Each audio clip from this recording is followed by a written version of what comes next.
Sunday morning ಒಂದೇ ದಿನ ರಜೆ ಇತ್ತು. ಅದಕ್ಕೆ ಈ ಸತಿ ಊರಿಗೆ ಹೋಗೋಕ್ಕಾಗಿಲ್ಲ. ಒಂದೇ ದಿನ ರಜೆ ಇದ್ದಾಗೆಲ್ಲ ಊರಿಗೆ ಹೋದರೆ ಅಲ್ಲಿದ್ದಂಗೆ ಅನ್ಸೋದೇ ಇಲ್ಲ. ಒಂದು ಸ್ವಲ್ಪ ದಿನ ಅಲ್ಲಿ ಮಗನ ಜೊತೆ ಟೈಮ್ ಸ್ಪೆಂಡ್ ಮಾಡಿದ್ರೆ ಒಂದು ಫುಲ್ನೆಸ್ ಬರುತ್ತೆ. ಸೊ ಏನೂ ಮಾಡೋಕ್ಕಾಗಿಲ್ಲ, ಈ ಸತಿ ಹೋಗೋಕ್ಕಾಗಿಲ್ಲ. ಸಂಡೇ ಬೆಳಗ್ಗೆ ರೆಡಿಯಾಗಿ ಫಿಶ್ ತೊಗೊಳಕ್ಕೆ ಅಂತ ಹೋದ್ವಿ. ತೊಗೊಂಡು ಅಲ್ಲೇ ಕ್ಲೀನ್ ಮಾಡಿಸ್ಕೊಂಡು ಮನೆಗೆ ಬಂದ್ವಿ. ಫ್ರೈಗೆಲ್ಲ ರೆಡಿ ಮಾಡ್ಕೊತಿದ್ದೆ. ಈರುಳ್ಳಿ, ಪೆಪ್ಪರು, ಜೀರಿಗೆ, ಮೆಣಸಿನ್ಕಾಯಿ ಎಲ್ಲ ಹಾಕಿ ರುಬ್ಕೊಂಡು, ಮೊಟ್ಟೆ, ಕಬಾಬ್ ಪೌಡರು, ಸ್ವಲ್ಪ ಶುಂಠಿ ಬೆಳ್ಳುಳ್ಳಿ ಪೇಸ್ಟು, ಅರಶಿನ, ಉಪ್ಪು ಹಾಕಿ ಮಿಕ್ಸ್ ಮಾಡಿಕೊಂಡೆ. ಹುಳಿಗೆ ನಾನು ಕಾಚು ಪುಳಿ ಯೂಸ್ ಮಾಡಿದೆ. ನೀವು ಬೇಕಾದ್ರೆ ಹುಣಸೆ ಹುಳಿನೂ ಯೂಸ್ ಮಾಡ್ಬೋದು. ಸ್ವಲ್ಪ ಅಕ್ಕಿ ಹಿಟ್ಟು ಹಾಕ್ಕೊಂಡ್ರೆ ಕ್ರಿಸ್ಪಿನೆಸ್ ಬರುತ್ತೆ. ಅದಾದಮೇಲೆ ನಾನು ನೆತ್ತಿಲಿ ಮೀನು ಅಂತ ಅವ್ರು ಹೇಳಿದ್ರು. ಇದು ನನಗೂ ಸರಿಯಾಗಿ ಇದ್ರ ಹೆಸರು ಏನಂತ ಗೊತ್ತಿಲ್ಲ. ನಿಮ್ಗೆ ಏನಾದರೂ ಗೊತ್ತಿದ್ದರೆ ಕಮೆಂಟ್ ಮಾಡಿ. ಇದು ಸ್ವಲ್ಪ ಡ್ರೈ ಅನ್ನಿಸ್ತಿತ್ತು ಮಸಾಲ. ನಾನು ಅದಕ್ಕೆ ಒಂಚೂರು ಕಬಾಬ್ ಪೌಡರ್ ಇರಲಿ ಅಂದ್ಬಿಟ್ಟು ಮಿಕ್ಸ್ ಮಾಡ್ಕೊಂಡು ಎತ್ತಿಡ್ತಾ ಇದ್ದೀನಿ. ಸಾಂಬಾರು ಮೇಳ ಅಡುಗೆ ಎಲ್ಲ ಮುಗಿಸೋಷ್ಟೊತ್ತಿಗೆ ಎಲ್ಲ ನೆನಿಲಿ ಅಂತ.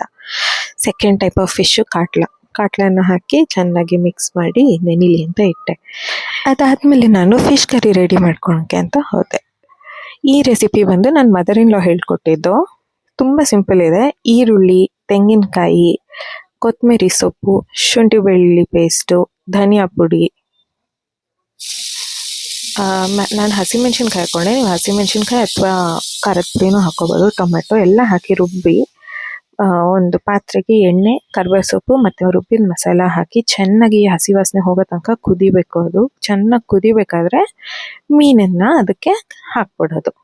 ಹಾಕ್ಬಿಟ್ಟು ಎಕ್ಸಾಕ್ಟಾಗಿ 7 to 8 ಮಿನಿಟ್ಸಲ್ಲಿ ಮೀನು ಬೆಂದೋಗುತ್ತೆ. ಜಾಸ್ತಿ ಬೇಯಿಸೋಕೆ ಹೋದರೆ ಪುಡಿ ಪುಡಿಯಾಗಿ ಸಾರಲ್ಲಿ ಮಿಕ್ಸ್ ಆಗುತ್ತೆ. ಅದು ಬೆಂದಾದಮೇಲೆ ಮೇಲಿಂದ ಕೊತ್ತಂಬರಿ ಸೊಪ್ಪು ಉದುರಿಸಿದ್ರೆ ಫಿಶ್ ಕರಿ ರೆಡಿ.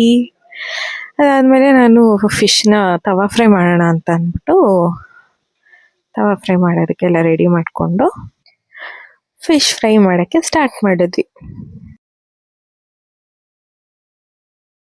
ಇದಾಗಿತ್ತು ನಮ್ಮ ಸಂಡೇ ಮೀಲ್ ಪ್ರಿಪ್ರೇಷನ್ನು. ಒಂದೊಂದು ಕಡೆ ಒಂದೊಂದು ರೀತಿ ಮಾಡ್ತಾರೆ. ನಿಮ್ಮ ಕಡೆ ಯಾವ ಥರ ಮಾಡ್ತಾರೆ ಅಂತ ಹೇಳಿ ಕಮೆಂಟ್ ಮಾಡಿ. ನಾನು ಮಾಡಿದ ರೆಸಿಪಿ ನಿಮ್ಗೆ ಇಷ್ಟ ಆದರೆ ನೀವು ಟ್ರೈ ಮಾಡಿ, ನನ್ನನ್ನು ಟ್ಯಾಗ್ ಮಾಡೋದು ಮರಿಬೇಡಿ.